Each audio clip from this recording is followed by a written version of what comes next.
Somewhere in a dealership parking lot right now, there's a nearly new car sitting off to the side, still smelling like the factory, still carrying that new car shine, and the person who bought it 8 months ago is inside the finance office trying to figure out how to get rid of it. Not because it broke down, not because they hated it, because the payment doesn't make sense anymore, or the loan is upside down, or the thing they thought they wanted isn't the thing they actually needed. And that scene isn't rare anymore. It's happening in cities, in small towns, in showrooms and credit union offices, over and over, all across the country. After spending years around dealerships, trade-in lines, and finance departments, I've watched this pattern grow from something unusual into something almost routine. People are trying to get out of vehicles they bought new, sometimes less than a year ago. And when I say returning, I don't just mean walking up to a dealer and handing back the keys like you would a sweater that doesn't fit. It's broader than that. It's trade-ins happening months after purchase instead of years. It's lease returns coming back early. It's lemon law buybacks. It's voluntary repossessions, where someone hands the vehicle back to the bank because they can't keep up. And it's rushed private sales, where owners take a loss just to stop the bleeding on a payment that never should have been approved in the first place. So today, I want to walk through why this is happening in 2026, what's driving it, and which vehicles keep coming up in these situations. Not to make anyone feel bad about a purchase they made. Almost everyone I talked to made a reasonable decision with the information they had at the time. But there are patterns here, and if you're thinking about buying new this year, or if you're sitting in one of these situations right now, understanding the why is going to save you money and stress. Before we get into it, if this kind of honest, no-nonsense breakdown of what's really happening in the car market is useful to you, consider subscribing. I put out videos like this regularly, covering what dealers won't tell you and what actually happens to vehicles after the sale. Let's get into the reasons. Number 1, monthly payments reached record highs. The first, and probably the biggest reason people are trying to get out of new vehicles in 2026 is simple. The payment is too high, and it was too high the day they signed for it. New vehicle prices have been climbing for years, and financing costs on top of that have made monthly payments stretch further than a lot of household budgets can handle. In many markets, it's not unusual to see buyers carrying payments in the range of $700 to $900 a month, once you factor in the vehicle price, interest, taxes, and add-ons that got bundled into the loan at the dealership. That's before insurance. That's before fuel or charging costs. That's before maintenance. I talked to a guy last year, mid-40s, worked in logistics, who bought a fully loaded mid-size SUV because the payment seemed fine when the finance manager walked him through it on a Saturday afternoon. What he didn't fully register was that the number he agreed to didn't leave much room for anything to go wrong. 6 months later, his hours got cut slightly at work, a couple of unexpected bills came in, and suddenly that payment was the single biggest source of stress in his month. He wasn't behind yet, but he was close, and he came in asking what his options were for getting into something cheaper before it became a real problem. That's the story behind a huge percentage of these early trade-ins and voluntary givebacks. It's rarely one big disaster. It's usually a payment that was approved because the math worked on paper, but never had any cushion built into it for real life. And it's worth saying, because it gets missed a lot, that the approval itself doesn't mean the payment is actually manageable. Lenders typically look at income, existing debt, and credit history, but they aren't factoring in your grocery bill, your kids' activities, or the fact that your rent might go up next year. Just because you qualify for a loan doesn't mean that loan fits comfortably into your life. That gap between approved and sustainable is where a lot of these problems start, and it's rarely visible until a few months in, once the new car excitement wears off and the payment becomes just another bill sitting next to everything else. Number 2, negative equity. This one connects directly to the first point, but it deserves its own explanation because it's brutal in a very specific way. Negative equity means you owe more on the loan than the vehicle is currently worth. New vehicles depreciate the moment they leave the lot, often losing a meaningful chunk of value in the first year alone. If someone financed with little or no money down, rolled in taxes, fees, and maybe even negative equity from a previous vehicle, they can end up thousands of dollars underwater almost immediately. Here's why that matters for the returning trend. When someone in that position needs out of the vehicle, whether because of a job change, a move, a growing family, or simply a change of heart, they discover that trading it in doesn't erase the problem. It often just moves the negative equity onto the next loan or forces them to write a check to cover the difference. Some people can't do either, so the vehicle goes back to the lender as a voluntary repossession instead, which is a rough outcome for their credit, but sometimes feels like the only way out of a loan that's become unmanageable. I've seen owners come in with a car that's barely a year old, expecting to get close to what they paid, and instead learning they're several $1,000s underwater. That gap is rarely visible when you're sitting in the finance office signing the paperwork. It becomes very visible the moment you try to get out. Number 3, massive depreciation, especially on some EVs. Depreciation affects every new vehicle, but it hasn't hit every segment evenly, and electric vehicles have taken some of the hardest hits in certain models in years. A combination of factors has pushed used EV values down faster than a lot of buyers expected. Shifting incentive programs, rapid updates to battery technology, price cuts on new models that make last year's version look overpriced by comparison, and general uncertainty about long-term battery health and resale demand. When new EV pricing drops, it drags used EV values down right along with it, sometimes within the same model year. Something like a Chevrolet Blazer EV or a Honda Prologue, both relatively new nameplates in the EV space, can be more exposed to this kind of value swing than an established gas-powered model with a decade of resale history behind it. That doesn't mean either vehicle is a bad vehicle. It means the resale math on newer EV nameplates is less predictable, and buyers who finance near MSRP have sometimes found themselves owing more than the vehicle is worth within the first year, which pushes some of them straight into that negative equity problem we just talked about. If you're cross-shopping a newer EV nameplate, it's worth looking at how the model has held value so far, checking recent used listings for similar trims and mileage, and going in with your eyes open about how fast the segment is still evolving. It's also worth understanding why this depreciation curve is steeper for EVs than it typically is for gas-powered vehicles. Part of it comes down to battery technology moving fast enough that a 3-year-old EV can feel meaningfully behind a brand new one in range and charging speed, in a way that a 3-year-old gas engine simply doesn't. Part of it comes down to buyer uncertainty about long-term battery health and replacement costs, even when that uncertainty isn't fully justified by the data. And part of it comes down to pricing strategy, since automakers have been willing to cut new EV prices aggressively to move inventory, which drags every used example of that model down right along with it. None of that is a reason to avoid EVs. It's a reason to go in understanding that the resale math works differently than it does on a Camry or a Silverado. Number 4, reliability and software issues. On newer models. New model launches, redesigns, and first-year production runs tend to carry more risk than a vehicle that's been through several years of refinement. That's true across the industry, and it always has been. But the modern car adds a new layer to it, software. Today's vehicles run on complex electronics, from infotainment systems to driver assistance features to the software that manages the powertrain itself. When any of that isn't fully sorted out, owners can end up dealing with things like glitchy touchscreens, sensors that throw false warnings, software updates that create new problems while fixing old ones, or features that simply don't work as advertised. None of that is necessarily dangerous, but it's frustrating.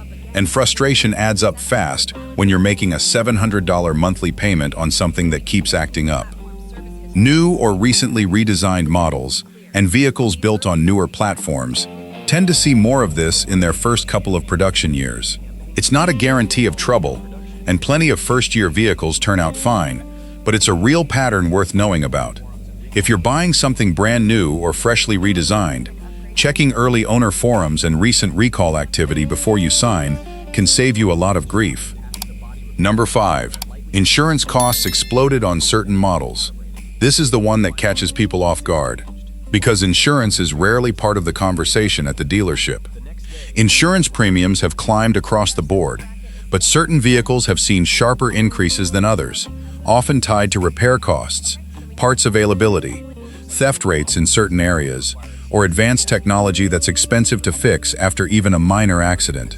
A vehicle loaded with cameras, sensors, and driver assist hardware can turn a small fender bender into a repair bill that runs into the thousands, and insurers price that risk into the premium. I've talked to more than one owner who financed a new vehicle, budgeted carefully for the payment, and then got blindsided by an insurance quote that added another $150 to $250 a month on top of it. That's not a small number. Combined with a high payment and general cost of living pressure, it's enough to push someone toward trading down to something simpler, cheaper to insure, and easier to live with. Number 6. Expensive repairs, right after the warranty gets thin. Not every return happens in the first year. Some owners hang on for 2 or 3 years and then hit a wall when a warranty-covered issue turns into an out-of-pocket repair. Modern vehicles, especially ones loaded with advanced electronics, hybrid systems, or complex turbocharged engines, can carry repair costs that catch owners off guard once bumper-to-bumper coverage runs out. A sensor failure, an infotainment module, a hybrid battery component. These aren't always catastrophic, but they're often expensive, sometimes running into 4 figures for something that would have been a minor annoyance on a simpler vehicle. Something like a plug-in hybrid system, for example a Mazda CX-90 PHEV or a Chrysler Pacifica hybrid, adds real value in fuel savings and drivability, but it also adds complexity compared to a standard gas engine. That complexity is usually fine while everything is under warranty. It becomes a different conversation once the owner is paying for it themselves, and some decide it's smarter to trade the vehicle in before anything expensive comes up, rather than gamble on it. Number 7. Better incentives showed up months later. This one isn't about the vehicle at all. It's about timing, and it stings in a very specific way. Automakers adjust incentives constantly, responding to inventory levels, competition, and changing demand. Someone who buys near the start of a model year, sometimes even paying close to MSRP because inventory was tight, can watch a few months later as the same vehicle gets discounted by several $1,000s, or as a 0% financing offer appears that wasn't available when they signed. That gap doesn't just sting emotionally. It has real financial consequences because it widens the space between what someone owes and what the vehicle is actually worth on the used market, since used pricing tends to follow new pricing down. I've had buyers come in genuinely upset, not because anything is wrong with their vehicle, but because they know for a fact the person who bought the identical model 3 months later paid thousands less. That kind of buyer's remorse, even when it's purely financial and has nothing to do with the car's quality, drives a real number of early trade-ins. Number 8. Buyers got pushed into long loan terms. Loan terms have stretched out significantly over the past several years. Where a 60-month loan used to be standard, it's now common to see 72-month and even 84-month terms offered to make a high payment look more manageable. The problem is that stretching the loan out doesn't lower the total cost. It raises it, and it dramatically slows down how quickly a buyer builds equity in the vehicle. On a 72 or 84-month loan, it can take 3 or 4 years before the loan balance drops below the vehicle's actual value. That means anyone who needs or wants out before then is almost guaranteed to be underwater, turning what should be a simple trade-in into a financial headache. This is one of the quiet drivers behind so many of these early exits. People didn't necessarily buy a car they couldn't afford. They bought a car they could afford monthly, but structured the loan in a way that trapped them in it far longer than they expected to want to keep it. I had a woman come in with a 2-year-old crossover, financed on an 84-month term, wanting to downsize because her commute had changed and she barely needed the space anymore. On paper, it seemed simple. In practice, she was still years away from owing less than the vehicle was worth, and downsizing meant either rolling that gap into a new loan or coming up with cash she didn't have sitting around. She ended up keeping the vehicle longer than she wanted to, not because it was a bad vehicle, but because the loan structure had locked her into it regardless of whether her life had changed. Number 9. EV market uncertainty. We touched on depreciation already, but the broader uncertainty in the EV space deserves its own mention because it's shaping buyer behavior in a specific way. Charging infrastructure is still uneven depending on where you live. Incentive programs have shifted. Battery technology keeps improving, which is good for future buyers but tends to make current generation vehicles feel outdated faster. And range, charging speed, and pricing keep moving in ways that make some early EV adopters nervous about whether they made the right call. A vehicle like the Kia EV9 or the Genesis GV60 can be genuinely impressive to drive and live with day to day, but buyers financing near MSRP on a new nameplate in a fast-moving segment are taking on more resale risk than someone buying an established gas-powered SUV with a decade of stable resale history. Some owners decide they'd rather cut their losses early and move to something with more predictable value than ride out that uncertainty for years. None of this means EVs are a bad choice. It means the segment is still maturing, and buyers who go in without accounting for that are more likely to feel stuck later. Number 10. There was simply a better choice sitting right next to it. This last reason doesn't get talked about enough, and honestly, it might be the most avoidable one on this whole list. A lot of buyers walk onto a lot, fall for the vehicle that looks the most exciting or has the badge they've always wanted, and sign without cross-shopping. Months later, after living with it, after dealing with the payment, the insurance, maybe a repair or two, they realize a different vehicle in the same price range would have served them better. Better reliability history, lower running costs, stronger resale value, simpler mechanicals that don't require a specialist to service. I saw this play out with a retired couple who financed a fully loaded 3-row SUV they didn't really need, drawn in mostly by the tech package and the size. A year later, they traded it for something smaller and simpler, closer to a GMC Acadia in a more modest trim, and told me flat out they wished they'd cross-shopped harder the first time instead of falling for the showroom pitch. Nothing was wrong with their original SUV, it just wasn't the right fit, and they paid a real financial price to figure that out. That's the pattern behind a huge share of these returns in 2026. It's rarely one dramatic failure. It's a combination of a stretched budget, a loan structured to hide the real cost, rising insurance, some unexpected repairs, and sometimes simply the wrong vehicle for the wrong person at the wrong time. What this means if you're buying new in 2026. If you're shopping for a new vehicle right now, none of this is meant to scare you off. New cars are not a trap, but a few habits will keep you from becoming one of these stories. First, run the full monthly cost before you sign anything, not just the loan payment. Add insurance, estimated maintenance, and fuel or charging costs, and make sure the total leaves you breathing room, not just barely covering the number. Second, be careful with loan terms past 60 months. They can make sense in specific situations, but understand going in that you'll likely be underwater for years, not months. Third, if you're looking at a brand new nameplate or a freshly redesigned model, especially in the EV space, understand that you're taking on more resale uncertainty than you would with an established, proven model. Fourth, get an actual insurance quote before you buy, not after. It changes the math more than people expect. And fifth, don't skip cross-shopping. The vehicle that looks the most exciting in the showroom isn't always the one that makes the most sense a year later.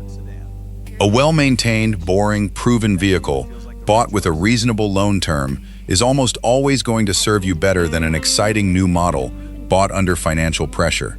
That's not a knock on any specific brand or model. It's just what shows up over and over when you watch enough of these situations play out. It's also worth remembering that none of this is really about any one badge being good or bad. A neglected Toyota with skipped maintenance and a rough ownership history can end up being a worse buy than a well-cared-for Buick, Mazda, Nissan, Ford, or Hyundai with clean records behind it. The vehicle's reputation matters less than how it was actually financed, insured, and taken care of. That's the piece that gets lost when people shop by badge alone instead of looking at the full picture. And it's a big part of why so many of these situations play out the same way, regardless of what's parked in the driveway.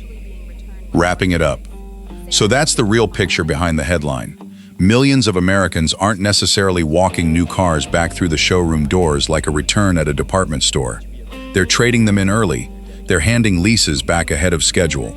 They're working through lemon law buybacks. Some are voluntarily giving vehicles back to the bank because the payment became unmanageable. And a lot of them are simply realizing, a few months too late, that a different choice would have made their life easier. High payments, negative equity, steep depreciation on certain models, reliability hiccups on new releases, insurance costs nobody warned them about, expensive repairs once the warranty thins out, incentives that appeared right after they signed, loan terms that trapped them longer than expected, EV market uncertainty, and sometimes just the wrong vehicle for their actual needs. Add it up, and it's not one single crisis. It's a dozen small pressures hitting buyers at the same time. If you're in the market this year, take your time, run the real numbers, get the insurance quote first, and don't let a showroom moment talk you into a 5-year commitment you haven't actually thought through. And if you're already in one of these situations, trying to figure out your way out of a payment that isn't working anymore, know that you're far from alone. This is one of the most common financial conversations happening in dealerships across the country right now. If this kind of honest breakdown is useful to you, hit like, subscribe for more straight talk on what's really happening in the car market, and I'll see you in the next one.